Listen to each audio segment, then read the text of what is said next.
আসসালামু আলাইকুম প্রিয় শিক্ষার্থী বন্ধুরা, তোমরা সবাই কেমন আছো? আশা করি তোমরা সবাই ভালো আছো এবং সুস্থ আছো। সামনে পরীক্ষা, এই পরীক্ষার টেনশনে নাকি ঘুমই হচ্ছে না। বিভিন্ন গ্রামাটিক্যাল আইটেম প্লাস হচ্ছে ফার্স্ট পেপারে বিভিন্ন রিটেন সাইট, মানে all the things are causing a great problem in your mind and in your brain. সবকিছু তোমার ব্রেনের ভিতরে একটা মানে ব্রেনের ভিতরে একটা প্রবলেম ধরাই দিচ্ছে, একটা টেনশন ঢুকাই দিচ্ছে। কি করলে কি হবে, কেমনে কেমনে পার হবো, ইংলিশ পাস করবো কেমনে? এই বিষয়টা আমি তোমাদেরকে আরো সহজ করার জন্য তোমাদের সামনে আমি বিভিন্ন ক্লাস নিয়ে হাজির হচ্ছি। এবং তোমরা জানো যে আমরা চেষ্টা করব যে এই পরীক্ষাটা যাতে তোমাদের ফ্যাসিলিটেট করা যায়, একটু সহজতর করা যায়। সেই কারণে আমার এই চ্যানেল থেকেই চেষ্টা করবো সর্বোচ্চ ভালো কিছু তোমাদের উপহার দেওয়ার জন্য।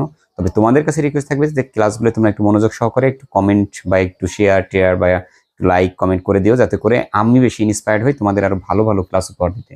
তো আজকে একটা ইম্পর্টেন্ট টপিক নিয়ে আলোচনা করবো, সেটা হচ্ছে তোমার কমপ্লিটিং স্টোরি কিছু নিয়ম আছে। যেমন আমাদের যদি মেকিং স্টোরি, যেমন হচ্ছে হলো এটা হচ্ছে তুমি বানানো গল্প যেটা আমরা বলি, ট্র্যাডিশনাল গল্প বা যেমন united state divided we fall, hare and tortoise, a fox without tail, এরকম অনেক গল্প আছে, ডিভাইডিং ব্রেড। ওই ট্র্যাডিশনাল স্টোরি বাদে এখন যদি আমার একটা আনকমন চলে আসে, তখন কিন্তু আমরা বলি আরে আমার মাথায় হাত, আমার পরীক্ষা কমন পড়ে নাই, আমি শেষ, আমার কি হইলো, আমার এই কমপ্লিটিং স্টোরি পড়ে আসলাম একটা একটা। শুধুমাত্র তাদের জন্য আজকের এই ক্লাসটা। দেখো একটু যে বানানো গল্পগুলো যদি আসে, দেখো স্টোরি রাইটিং মানে কি, গল্প লেখক, তুমি একজন রাইটার। একটা ছেলে মেয়ে যখন ইন্টারমিডিয়েটে পড়ে, তার মানে সে একজন রাইটার, সে কিন্তু কিছু রাইট করতে পারবে। এই উদ্দেশ্যে কিন্তু গল্পগুলো সেট করা হয়। এটার মানে এই না যে তুমি শুধু মুখস্থ এনেই গড় গড় করে ঢেলে দেবে। তোমাকে অবশ্যই ইন্ডিকেট করা হচ্ছে যে you have to write the story on your own words and you have to finish this story. গল্পে লেখার স্টোরি কমপ্লিটিং করার একটা সবচেয়ে বড় একটা টেকনিক হচ্ছে একটা স্টোরির একটা টাইটেল দেওয়া, একটা ফিনিশিং টাচ দেওয়া ভালো। তাহলে কিন্তু তোমার গল্পে ভালো মার্ক হবে। ভিতরে কি লেখলে না, একটা ফিনিশিং টাচটা যাতে দিয়ে আসতে পারো। আজকে যেমন আমি একটা গল্প নিয়ে আলোচনা করি। দেখো, a poor girl named Reshma work in a rich man's house. একটা মানে হচ্ছিল বড় লোকের বাড়িতে একটা গরিব মেয়ে যার নাম ছিল রেশমা, সে কাজ করতে, এরকম থাকে আমাদের গল্পে। তখন কি ছিল, এরকম আসে। তো এই ধরনের গল্প কিন্তু তোমাকে বানাই দিতে হবে। তুমি এরকম বানাও যে his master was very kind but his mistress was very cruel to him. তারপরে অথবা his mistress was cruel kind to her, or his master was unkind to her, এরকম বানাও তুমি। বাট আমরা দেখতে পারি যে এটা সচরাচর যে মিস্ট্রেসটা খারাপ থাকে। তারপরে হচ্ছে হলো Reshma did all the works of the home, সে বাড়ির সমস্ত কাজ করতো। But the master was very pleased with her, এই মাস্টার বা এই বাড়ির মালিকটি তার প্রতি সন্তুষ্ট ছিল। But the mistress was not kind to her, কিন্তু এই বাড়ির যে মিস্ট্রেসটা ছিল সে তার প্রতি সুপ্রসন্ন ছিল না। So one day the mistress called Rina to give a cup of tea. রিনাকে ডাক দিল যে আমাকে এক কাপ চা দাও। এখানে তোমরা যেটাই বলতে পারো, he called her to give a cup of soup, এক কাপ স্যুপ দেওয়ার জন্য তোমরা বানাই দিতে পারো, এটা কিন্তু বানানো গল্প। So when Rina was coming with the soup or tea, যখন চা বা স্যুপ নিয়ে আসতেছিল, suddenly his hand was trembled and the cup was fallen from his hand and it was broken into pieces, এবং এটা কয়েক টুকরা ভেঙে গেল। Seeing this, এটা দেখে the mistress of the house, এই বাড়ির যে মিস্ট্রেসটা ছিলেন বা মালিকানা, মালকিন যাকে বলি, he became very furious, সে রাগে অগ্নিশর্মা হয়ে গেল।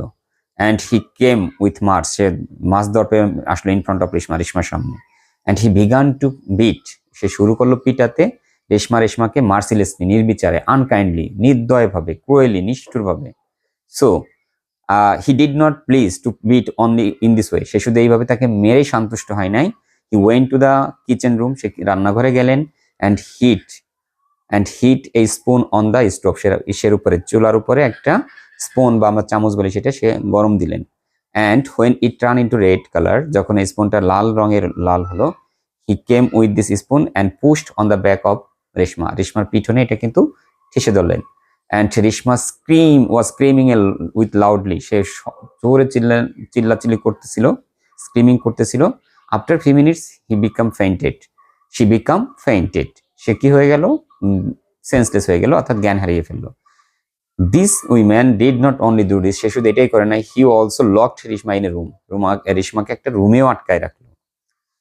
বাট কিন্তু when the master of the house came, যখন বাড়ির এই মালিকটা আসলেন, and he asked about Reshma, সে রেশমাকে জিজ্ঞাসা করলেন রেশমার কথা, to give a glass of water, এক গ্লাস পানি দিতে। Then his wife told everything, তারপরে তার স্বামী বলল, this person became very furious with his wife, তার স্ত্রীর প্রতি সে খুব রাগ হয়ে গেল। And he went to the room instantly, তাৎক্ষণিক রুমে গেল। And bought out Reshma from the room, and he so that at this moment he was screamingly because of pain. তার ব্যথার কারণে সে হচ্ছিল চিল্লাচ্ছিল। Then the master took Rishma to a hospital, nearby hospital, একটা স্থানীয় হাসপাতালে নিয়ে গেল। Doctor did not want to treat her at first, he want to make a diary against the person who did this things. সে এটা করতে চাইল না, কারণ বললো যে কাছে তার নামে একটা ডায়েরি করতে হবে থানায়। তারপরে then the person please the doctor, and after that they give their first aid or first treatment to Rishma, রিশমাকে দিল। And the person came to the home, তিনি বাড়ি আসলেন উইথ রিশমা, রিশমার সামনে। And he sat with his wife, তার স্ত্রীর সাথে বসলেন। অ্যান্ড টোল্ড হিজ ওয়াইফ, সে তার স্ত্রীকে বললেন, লুক দেখো, if we have a daughter like Rishma, যদি রিশমার মতো আমাদের একটা কন্যা থাকতো, what did you do with her, তুমি তার সাথে কি করতে? Would you be able to do this such kinds of things, তুমি কি এটা কি তার সাথে করতে সক্ষম হতে? And he understand a lot of things in this way, সেইভাবে তাকে অনেক কিছু বোঝালো। Then the women understood his mistake, তার ভুল বুঝলো। হি টুক পার্ডন ফ্রম রিশমা, রিশমার কাছ থেকে সে মাপ চাইল। And said that today you will go to school with my daughter, তুমি আমার কন্যার সাথে স্কুলে যাবা। And you will read at home, বাড়ি পড়বা। And I will not show any unnecessary things, I will not beat you unnecessarily, আমি তোমাকে কখনো মারবই না। সো দ্য ফিনিশিং স্টোরি, এই দেখো, এই যে এইভাবে গল্পটা আমরা এইভাবে তৈরি করতে পারি, তাহলে কিন্তু আমাদের একটা গল্প তৈরি করা হয়ে যায়। সো এইটা ভাববা যে আমি একটা ফিনিশিং টাচ দাও, তুমি এইভাবে বানাই, তার রিশমাকে তুমি ওই কেস করায় তাকে ধরে নিয়ে যেতে পারতো, এটা করতে পারতো মহিলাকে অথবা বাড়ির মহিলাকে, কিন্তু ভাবা যাবে না কখনো যে আমি স্টোরি পারবো না বা আমার দ্বারা লেখা সম্ভব না। সো মাই ডিয়ার স্টুডেন্টস, আমি আশা করি তোমরা কি বলতে চাচ্ছি আমি এইটা অন্তত আজকের এই বক্তব্য থেকে একটু বুঝো, যে আননেসেসারি বা সরি যেটা হচ্ছিল তোমাদের কাছে আনকমন একটা স্টোরি আসে, ভয় না পেয়ে যে শুরুটা দিয়ে থাকে ওইটা সুন্দর করে খাতায় লিখে তোমার ব্রেন খাটিয়ে কয়েকটা সেন্টেন্স, সিম্পল সেন্টেন্সে লিখে দিয়ে এসো, তাতে ভালো একটা মার্ক পাবে এবং একটা টাইটেল দেওয়া প্রথম অংশ করে। সো আজকে এই পর্যন্ত, আমরা পরবর্তীতে আর একটা গল্প নিয়ে তোমাদের সামনে হাজির হবো এবং এই গল্পটা আমার ভাষায় বলবো, তোমরা জাস্ট একটু শুনে শুনে বোঝার চেষ্টা করবা। সো ততক্ষণ পর্যন্ত সবাই ভালো থেকো, সুস্থ থেকো, আল্লাহ হাফেজ।